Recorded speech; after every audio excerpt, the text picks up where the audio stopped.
At long last, more episodes of Mickey Mouse Clubhouse Plus have been added to Disney Plus in the UK. So today I'm going to be talking about episode 11, Daisy Can't Say. This is, of course, season 1 of Mickey Mouse Clubhouse Plus. I thought the first 10 episodes were really great.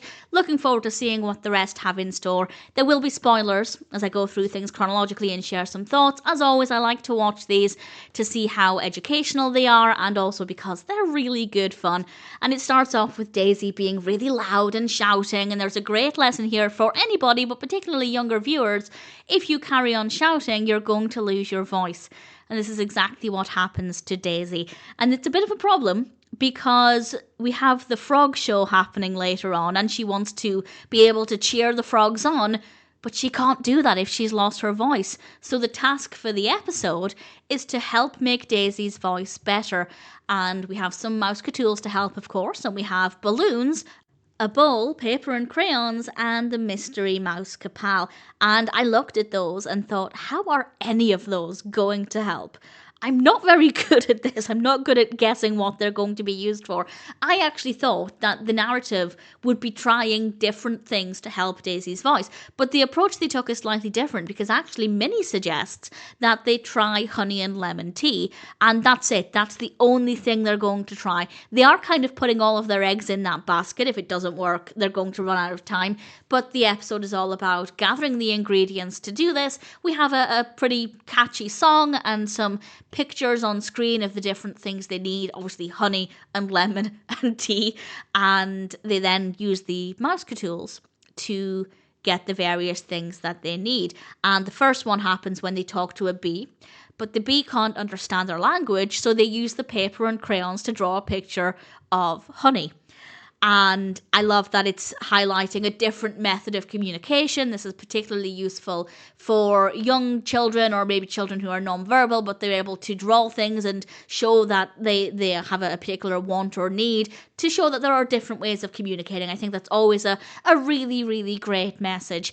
We then have the second Mouse-Tool, which is the mouse Powell, and it's actually Willie the Giant. And this is because they go to Pete to get some lemons, but there is fog everywhere. So Willie the Giant comes along and blows the fog away. And there's a great bit of animation where Donald blows away, and it's a lot of fun. I really enjoyed it. And there's only one lemon left, and it's high up on the tree. And I did identify what was going to happen next. Of course, they use the balloons. Goofy goes up in the balloons to get the lemon. Not really a strong message with that Mouse-Tool. However, before we have that point, Pete asks the viewer to name the colours of the fruits in the trees, so Pete can work out where the lemon tree is. And we have a bit of education there about the different colours, so a nice bit of interaction there as well. So there was definitely some value in that aspect as well. And then they go to Clarabelle, and they're supposed to be getting the tea and a teacup. But Clarabelle kind of accidentally smashes her last teacup, and again, it was obvious what was going to happen next. They use the last Mouse-Tool, it's the bowl, and obviously Daisy had the tea and everything went really well, so it was okay to put all of their eggs in that basket.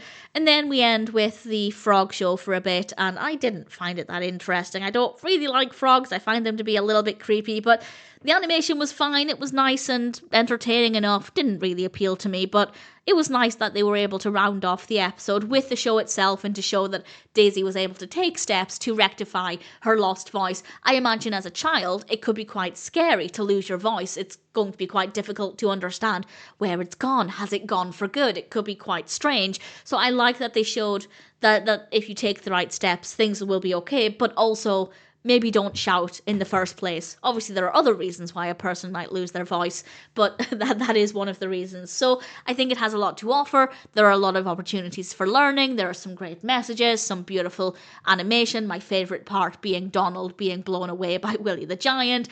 And in general, Daisy Can't Say is a pretty great episode of Mickey Mouse Clubhouse Plus. Really happy the episodes have landed in the UK on Disney Plus now, and I'm looking forward to watching the rest.